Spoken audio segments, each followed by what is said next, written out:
শ্ৰী শ্ৰী সৰস্বতী পূজা হয় 14 ফেব্ৰুৱাৰী বুধবাৰে সৰস্বতী পূজা আছে আৰু এই পূজাৰ দিনাখন আমি সকলোৱে এনেকুৱা ধৰণৰ কৰ্ম আছে যোনখিনি কৰাটো খুবেই প্ৰয়োজনীয়। আমি লাগিলে শিক্ষাৰ্থীয়ে হওঁ বা আমি পঢ়া শুনা বাদ দিওঁ, তথাপিও আমি কিছুমান কাম আছে যোনবোৰ কৰাটো খুবেই বেছি প্ৰয়োজনীয় বা মংগল হ'ব, বিশেষকৈ সেইসকল ব্যক্তিৰ বাবে যোনসকল পঢ়া শুনা কৰি আছে। কাৰণ সৰস্বতী পূজাই তেওঁলোকৰ মনত আৰু তেওঁলোকৰ শৰীৰ আৰু মানসিকভাৱে যথেষ্ট সকাহ পেলায়। তেওঁলোকৰ পঢ়া শুনাৰ ক্ষেত্ৰত হওক অন্যান্য আন কাৰণতেই হওক, সকলোবোৰ ক্ষেত্ৰত ভাল এটা প্ৰতিফলন পেলাবলৈ সক্ষম হয়। বিদ্যাৰ্থী সৰস্বতী মাক আমি সকলোৱে এই দিনাখন পূজা কৰাটো খুবেই প্ৰয়োজনীয়। আমি সকলোৱে পূজা কৰোঁ, কিন্তু এনেকুৱা কিছুমান কৰ্ম আছে যিখিনি কৰ্ম পূজা কৰাৰ সময়ত আমি ধ্যান দিয়াটো প্ৰয়োজনীয়। সেই কামবোৰ খুবেই বেছি সূক্ষ্ম বা খুবেই বেছি সৰু হয়। আমি যোনবোৰ হয়তো ভাবোঁ নকৰিলে বা কৰিলে কি হ'ব পাৰে, কিন্তু তেনেকুৱা নহয়। সেই সৰু বা সূক্ষ্ম কৰ্মবিধেই আমাৰ ব্যক্তিত্বত যথেষ্ট প্ৰভাৱ পেলাব পাৰে। আমাৰ কণ্ঠত সৰস্বতী মা বিৰাজমান হয়। আমি সকলোৱে সেই সৰস্বতী পূজাৰ দিনটো উদযাপন কৰিব লাগে। গতিকে সেইখিনি কি কৰ্ম আছে এই সৰস্বতী পূজাৰ দিনা কৰিব লাগে, ভিডিঅ'টো আমি আগবাঢ়ি যাওঁ ব'লক। আপুনি যদি এজন পঢ়ি থকা ছাত্ৰ বা ছাত্ৰী হয়, তেন্তে কমেণ্ট বক্সত ওম সৰস্বতী লিখি দিব। এতিয়া আমি ভিডিঅ'টোলৈ আগবাঢ়োঁ ব'লক। সৰস্বতী মা পূজা কৰোঁতে নিকা হোৱাটো প্ৰয়োজনীয়। অকল সৰস্বতী মা বুলিয়েই নহয়, সকলো দেৱ দেৱতাক পূজা কৰোঁতে নিকা হোৱাটো প্ৰয়োজনীয়। গতিকে এই দিনাখনো ছাত্ৰ ছাত্ৰীসকলে শোৱাৰ পৰা সোনকালে উঠি তেওঁলোকে সোনকালে গা ধুই তেওঁলোকৰ পঢ়া টেবুল আছে, পঢ়া ৰুম আছে, সেইটো প্ৰথমে সুন্দৰকৈ পৰিষ্কাৰ কৰাটো প্ৰয়োজনীয়। দেখা যায় কিছুমান ছাত্ৰ ছাত্ৰীয়ে চাফ চিকুণ নকৰে, কিন্তু সেইটো খুবেই গুৰুত্বপূৰ্ণ। কাৰণ আৰম্ভণিতে আপোনাৰ ঘৰৰ পৰাই হয়।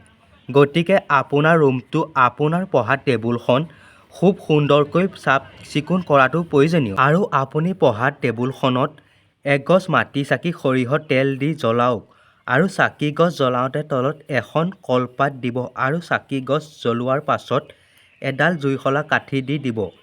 সেইটো দিয়াটো প্ৰয়োজনীয়। আপোনালোকে পূব দিশে মূৰ কৰি চাকি গছ জ্বলাব। ইয়াৰ পিছৰ কামটো হৈছে সৰস্বতী মা পূজাৰ দিনাখন আপোনালোকে সেই চাকি গছ বা ধূপ ধূনা জ্বলোৱাৰ সময়ত মনত এটা মন্ত্ৰ জপ কৰাটো প্ৰয়োজনীয়। আপোনালোকে 3 বাৰ জপ কৰিলেই যথেষ্ট। 10-15 বাৰ জপ কৰিলে ভাল আৰু সেই মন্ত্ৰভাগ হৈছে ওম শ্ৰী সৰস্বতীয়ে নমঃ। হয়, ওম শ্ৰী সৰস্বতীয়ে নমঃ।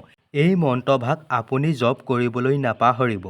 ইয়াৰ উপৰিও আপোনালোকৰ যোনটো স্থানত সৰস্বতী পূজা উদযাপন কৰে, স্কুল, কলেজ, মহাবিদ্যালয়, যোনটো স্থানত সৰস্বতী পূজা উদযাপন কৰে, তেনে ক্ষেত্ৰত আপোনালোকে সেই পূজাত গৈ পেলাই সৰস্বতী মাক পূজা কৰক আৰু পূজাৰ উপৰিও তাত আপুনি কিবা এটা দক্ষিণা দিয়ক। 11 টকা, 21 টকা আপোনালোকৰ সামৰ্থ্যৰ উপৰি দিব পাৰে। আৰু তাত আপোনালোকে সেৱা কৰাৰ উপৰিও আপোনালোকৰ বিদ্যালয় নাইবা যিটো স্থানত সৰস্বতী পূজা উদযাপন কৰিছে, তাত আপুনি এখন বহী কলম দি সৰস্বতী মাক উৎসৰ্গা কৰিব। এইটো কৰিলে আপোনালোকৰ পঢ়া শুনাত আগবাঢ়িব। আৰু এইকেইটাই হ'ল কৰিব লগা কাম।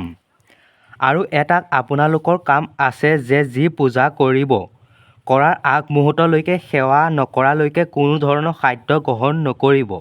ভাত নাখাব। লঘু আহাৰ আপোনালোকে ধৰি লওক, যেনে শুকান ৰুটি খাব পাৰে বা জলপান খাব পাৰে।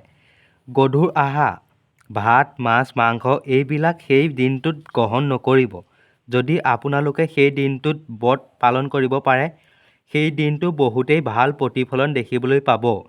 সেই দিনাখন আপুনি কোনো খোজনীয়া বা মগনীয়া আপোনালোকৰ সামৰ্থ্য অনুসৰি কিবা এটা দান কৰক। কাৰণ কিবা এটা দান কৰিলে সৰস্বতী মাৰ আশীৰ্বাদ আপুনি যথেষ্ট পৰিমাণ লাভ কৰিব। আজি ভিডিঅ'টো ইমানেই আছিল। যদি ভাল লাগিল শ্বেয়াৰ, কমেণ্ট আৰু ছাবস্ক্ৰাইব কৰি দিব। তেতিয়াহে মই দিয়া নতুন নতুন ভিডিঅ'বোৰ আপুনি সকলোতকৈ আগত পাব। আজিলৈ বাই বাই। জয় আই অসম।